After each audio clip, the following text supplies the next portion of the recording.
எல்லோருக்கும் வணக்கம். இன்றைக்கி இந்த பதிவில் என்ன பார்க்க போகிறோன்னா, நம்ம கடன் பிரச்சனையில் நிறைய பேர் இருப்பாங்க. அந்த கடன் கொடுத்து முடிக்கிறதுக்கான ஒரு பரிகாரம் தான் சொல்ல போகிறேன்.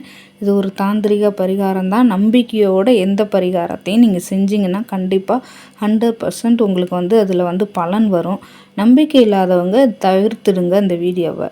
கண்டிப்பாக இதை நம்பிக்கையோடு செய்யுங்க. இது ஒரு தாந்திரீக பரிகாரம். இது நிறைய பேர் கடன் குழந்தைகள் கல்விக்காக, இல்லை திருமணத்திற்காக, இல்லை வீட்டில் உள்ள அத்தியாவசிய தேவைகளுக்காக, எதுக்காக வேணாலும் கடன் வாங்கியிருப்பாங்க. அதை கொடுக்க முடியாமல் ரொம்ப தவிச்சுக்கிட்டு இருப்பாங்க. இதற்கான ஒரு தாந்திரீக பரிகாரம் தான்.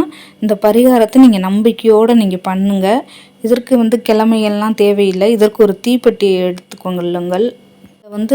உள்ளே இருக்கிற அந்த குச்சிகள் எல்லாம் எடுத்துருங்க. ஒரு 4 குச்சியை மட்டும் இந்த மாதிரி உடச்சி எடுத்துக்கோங்க தனியாக. இப்போ அந்த தீப்பெட்டி பாக்ஸுக்குள்ளே நம்ம இந்த 4 குச்சி உடச்சி வச்சுருக்கோம் இல்லையா, அதை போட்டுருங்க. போட்டுட்டு இதில் 4 கிராம்பு, 4 மிளகு, இதைத்தான் நம்ம உள்ளே போட போகிறோம். இதுக்கு நீங்கள் 4 கிராம்பு எடுத்துக்கோங்க. நல்ல கிராம்பாக முழுசாக இருக்கிறதா பார்த்து எடுத்துக்கோங்க.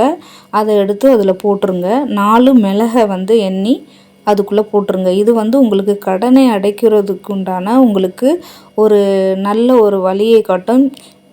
பாசிட்டிவ் கிடைக்கும். இதை நம்ம இப்போ என்ன பண்ண போகிறோன்னா, இதை உள்ளே போட்டுட்டு இதில் கொஞ்சம் எள்ளு போட்டிருக்குங்க. கருப்பு எள்ளு தான் போடணும், வெள்ளை எள்ளை போட வேணாம். கருப்பு எள்ளை போட்டுட்டு இந்த பாக்ஸை என்ன பண்ணுங்க, மூடிடுங்க.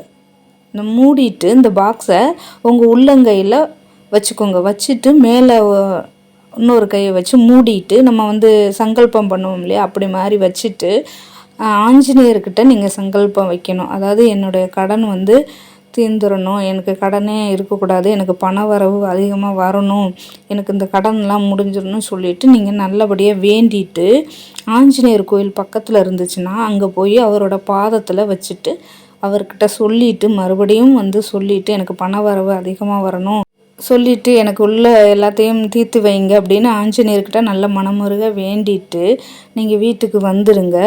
கண்டிப்பாக உங்களுக்கு நிச்சயமாக நீங்கள் கொடுக்க வேண்டிய கடனை நீங்கள் ஈஸியாக கொடுத்துருவீங்க. அதுக்கு உண்டான உங்களுக்கு வழிகள் கண்டிப்பாக வரும். நேர்மறை சக்திகள் உங்கள் வீட்டில் வந்துடும். உங்களுக்கு லட்சுமி கடாட்சம் வந்துடும். பணம் தானாக உங்களுக்கு பல வழிகள்லேருந்து வரும். ஆஞ்சநேயரும் உங்களுக்கு அதுக்கான வழியை காட்டுவார். இதை நம்பிக்கையோடு செய்யுங்க. இந்த வீடியோ பிடிச்சிருந்தால் லைக் பண்ணுங்கள், ஷேர் பண்ணுங்கள், சப்ஸ்கிரைப் பண்ணுங்கள்.